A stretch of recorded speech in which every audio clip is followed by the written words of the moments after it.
বাজারে বাড়তে থাকা তেলের ঘাটতি আর মধ্যপ্রাচ্যে বারুদের গন্ধ। বিশ্ব কি তবে এক মহাপ্রলয়ের সামনে দাঁড়িয়ে? দেশে তেলের দাম সেই অর্থে না বাড়লেও পাম্পগুলোতে হাহাকার আর ফুরিয়ে আসা মজুদ আমাদের এক চরম বিপদের সংকেত দিচ্ছে। আপনি কি জানেন, ঠিক 50 বছর আগে 1973 সালেও পৃথিবী থমকে গিয়েছিল এমনই এক সংকটে? ইতিহাস কি আবারও সেই দিনগুলোকে ফেরত নিয়ে আসছে, নাকি এবারের অবস্থা হতে চলেছে আরো কয়েক গুণ বেশি ভয়াবহ?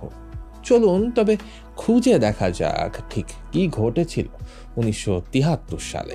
তার মাঝেই কি লুকিয়ে আছে 2026 সালের সংকট থেকে উত্তরণের উপায়, এবং তারই সাথে একটু উকি দিয়ে দেখা যাক তেল নিয়ে এই রাজনীতি আসলে আমাদের ঠিক কোন নতুন পৃথিবীর দিকে নিয়ে যাচ্ছে। আসসালামু আলাইকুম, আমি রাহাত জুবায়ের, আর আমাদের আজকের ভিডিওর topic, is it the end of oil supremacy? চলুন তবে শুরু করা যাক। তেলের সংকুলান কমে গেলে শুধুই যে চাকা থেমে যায় এমনটা কিন্তু নয়, আক্রান্ত হয় জনজীবনও। আজ আমাদের প্রতিবেশী দেশগুলোর দিকে একটু তাকান।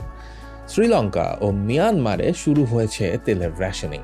ফিলিপাইনে সপ্তাহে 4 দিন অফিস করা হচ্ছে শুধুই বিদ্যুৎ বাঁচাতে। আর ভারত, সেখানে মধ্যবিত্তের রান্নাঘর থেকে গ্যাস সিলিন্ডার উধাও হয়ে গেছে। মানুষ ফিরে গেছে সেই চিরাচরিত কাঠের চুলায়। আমাদের বাংলাদেশে পরিস্থিতি এখন আর কেবল তেলের দাম বৃদ্ধির চিন্তায় সীমাবদ্ধ নেই। পাম্পের সামনে লম্বা যানবাহনের সারি, ঘন্টার পর ঘন্টা লোডশেডিং আর স্কুলে সশরীরে ক্লাস বন্ধ হয়ে যাওয়া, এসবই আমাদের মনে করিয়ে দিচ্ছে আমরা এক ভয়াবহ সংকটের কিনারে দাঁড়িয়ে রয়েছি। পাম্পে তেল নেই, স্টকে থাকা শেষ ফোঁটাটুকু দিয়েই চলছে আমাদের অর্থনীতি। জ্বালানি আজ আর বিলাসিতা নয়, এটি আক্ষরিক অর্থেই আমাদের টিকে থাকার লড়াই। এখন প্রশ্ন হলো, পরিস্থিতি কি আরো খারাপ হবে? উত্তরটা হ্যাঁ।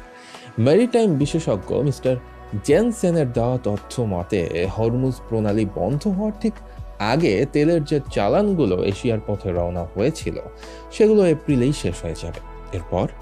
এরপর আমাদের রিজার্ভে থাকা মজুদ দ্রুত ফুরিয়ে আসবে।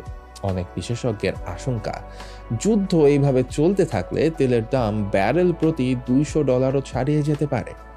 8 এপ্রিল থেকে শুরু হওয়া 2 সপ্তাহব্যাপী যুদ্ধবিরতিটি যে শুধু মরীচিকাময় একটি মিথ্যে ছাড়া আর কিছুই নয়।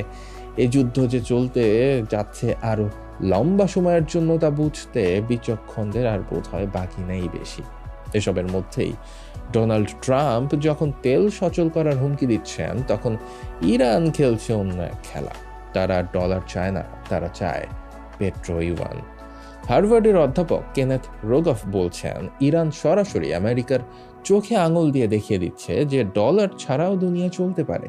চীন এখন ইরানের 80% তেল কিনছে তাদের নিজস্ব মুদ্রায়। এর মাধ্যমে একদিকে ইরান নিষেধাজ্ঞা এড়িয়ে যাচ্ছে, অন্যদিকে আমেরিকাকে পেছনে ফেলে সুপার পাওয়ার রাষ্ট্র হিসেবে প্রতিষ্ঠার দিকে নিজেদেরকে আরো কয়েক ধাপ এগিয়ে নিচ্ছে চীন। তেল নিয়ে এই রাজনীতি কিন্তু নতুন নয়। চলুন কিছু সময়ের জন্য ফেরত যাওয়া যাক অতীতে। আচ্ছা, শত্রুকে দমানোর জন্য পারমাণবিক বোমা বা মিসাইল কি শেষ কথা? ইতিহাস কিন্তু বলছে ভিন্ন এক গল্প, যার শুরুটা 1967 সালে, যখন 6 দিনের যুদ্ধে ইসরায়েল আরবদের বিশাল ভূমি দখল করে নেয়। প্রতিশোধ নিতে 1973 সালের 6 অক্টোবর সিরিয়া আর মিশর শুরু করে আরও এক দফা আরব ইসরায়েল যুদ্ধ। আর হ্যাঁ, এখনকার মতো তখনও ইসরায়েলের পাশে এসে দাঁড়ায় তাদের সব সময়কার বন্ধু বৎসল আমেরিকা। আরবরা বুঝলো শুধু অস্ত্র দিয়ে এই যুদ্ধ জেতা অসম্ভব, আর পেট্রোলিয়াম রপ্তানিকারক দেশগুলোর আন্তঃসরকারি সংস্থা ওপেকের বৈঠকে নেওয়া হলো এক ঐতিহাসিক সিদ্ধান্ত। ইরাকের তেল মন্ত্রণালয়ের পার্মানেন্ট আন্ডার সেক্রেটারি ডক্টর ফাডিল চালাবি প্রস্তাব করলেন তেলের দাম 70% বাড়ানোর। 16 অক্টোবর প্রথমবার ইউরোপীয় তেল কোম্পানিগুলোকে বুড়ো আঙুল দেখিয়ে আরবরা একতরফা দাম বাড়িয়ে দিল। কিন্তু আসল ধামাকা এলো পরের দিন 17 অক্টোবর।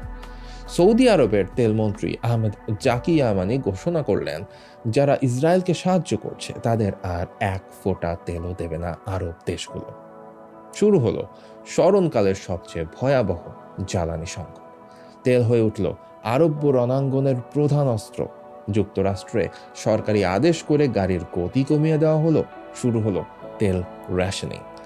সাংবাদিকরা এ ব্যাপারে যখন ইয়ামানিকে জিজ্ঞেস করেছিলেন বিশ্বের এই আর্থিক ক্ষতির দায় কার, তিনি শান্ত গলায় উত্তর দিয়েছিলেন, আপনারা কি আমাদের বাজার মূল্যের চেয়ে কম দামে তেল বিক্রি করতে বলছেন? 1974 সাল পর্যন্ত চলা এই নিষেধাজ্ঞা বিশ্ব রাজনীতির ভারসাম্যই চিরতরে বদলে দিয়েছিল। শিল্পোন্নত দেশগুলো বুঝল তারা কতটা দুর্বল। অন্যদিকে রাতারাতি তেলের দাম বাড়ায় আরবরা হয়ে উঠল অবিশ্বাস্য রকমের সম্পদশালী। আজকের যে আধুনিক মধ্যপ্রাচ্য আমরা দেখি তার ভিত্তিপ্রস্তর স্থাপিত হয়েছিল সেই 1973-এর তেল যুদ্ধের মাধ্যমেই। এখন প্রশ্ন, 2026-এর এই তেল সংকটের সমাধান কি? এর উত্তরও লুকিয়ে আছে অতীত ইতিহাসেই। মানুষ সবসময় ঠিকই খুঁজে নেবে সহজ ও উৎকৃষ্ট বিকল্প। চলুন এবার দৃষ্টি ফেরানো যাক সেদিকেই। ইতিহাসে বলে, বড় বড় সংকট থেকেই জন্ম হয় বড় বড় পরিবর্তনের। সভ্যতা কি তবে অবশেষে পরিবেশ বান্ধব জ্বালানি ব্যবহারের দিকে ঝুঁকতে চলেছে? অবশ্য জনস হপকিন্সের নেট জিরো ইন্ডাস্ট্রিয়াল পলিসি ল্যাবের সহ পরিচালক টিম সাহায়ের বক্তব্য অনুসারে মূল্যস্ফীতি আর সুদের হার বেড়ে যাওয়ায় নতুন গ্রিন এনার্জি প্রজেক্টে অর্থায়ন করা এখন অনেক বেশি কঠিন ও ব্যয়বহুল হয়ে পড়েছে। শুধু তাই নয়, ট্রান্সফর্মার এবং বা তামার তারের মতো অতি প্রয়োজনীয় জিনিসের যোগানই বা তার সাথে সাথে সাপ্লাই চেইনও আজ যুদ্ধের কারণে বিপর্যস্ত। কিন্তু এত সব বিশৃঙ্খলার মধ্যেও চীনের জনজীবন কিন্তু খুব স্বাভাবিকভাবেই চলছে। পরিবেশ বান্ধব জ্বালানি খাতে বহু বছর ধরে একটু একটু করতে থাকা বিনিয়োগের সুফল এখন ভোগ করছে তারা। 2003 সালের ইরাক যুদ্ধের সময় তেলের দামের ধাক্কা খেয়েই চীন বুঝে গিয়েছিল তেলের উপর নির্ভরতা মানেই পরাজয়। গত 2 দশকে তারা পরিবহন আর শিল্প খাতকে পরিবেশ বান্ধব মাধ্যমের দ্বারা এমনভাবে বিদ্যুতায়িত করেছে যে তাদের প্রতিদিনকার তেলের চাহিদা এখন কমেছে প্রায় 10 লাখ ব্যারেলেরও বেশি। ইরান সংকটে যখন সারা বিশ্ব কাঁপছে, তখন সেই সোলার আর ব্যাটারি টেকনোলজি ছড়িয়ে দিতে চীন বিশ্ববাজারে $22,000 কোটি বেশি বিনিয়োগ করছে। ঠিক উল্টো চিত্রটা যুক্তরাষ্ট্রে। ট্রাম্প প্রশাসন এখনও তেলের ওপরই ভরসা করছে। এমনকি তাদের জ্বালানি মন্ত্রী ক্রিস রাইট তেল উৎপাদন বাড়ানোকে এক মানবিক প্রকল্প হিসেবে আখ্যায়িত করেছেন। ভারতের মতো দেশগুলোর জন্য চ্যালেঞ্জটা আরও বড়। তাদের এখন কয়লা ছেড়ে বায়ু ও সৌর বিদ্যুতের বিশাল অবকাঠামো গড়তে হবে। টিম সাহায় বলছেন, বিশাল এলএনজি টার্মিনাল বা পাইপলাইনের চেয়ে সোলার প্যানেল বসানো অনেক দ্রুত আর সাশ্রয়ী, যা কিনা বর্তমান জ্বালানি নিরাপত্তার একমাত্র পথ। প্রিয় দর্শক, আপনার কি মনে হয় পৃথিবীর ভবিষ্যৎ কি তবে তেলের ব্যারেলের উপর থেকে নির্ভরতা সরিয়ে পরিবেশ বান্ধব বিদ্যুৎ আর লিথিয়াম ব্যাটারির দিকে ঝুঁকতে চলেছে? কমেন্ট করে জানান আপনার মন্তব্যটি। আমাদের আজকের ভিডিওটি এই পর্যন্তই। এমনই রোমাঞ্চকর, অপার্থিব, প্রহেলিকাময় সব তথ্যে পরিপূর্ণ ভিডিও মিস করতে না চাইলে সাবস্ক্রাইব করে ফেলুন আমাদের এই চ্যানেলটিকে আর ফলো করুন আমাদের ফেসবুক পেজটি। দেখা হচ্ছে আগামী ভিডিওতে। Till then, lights out.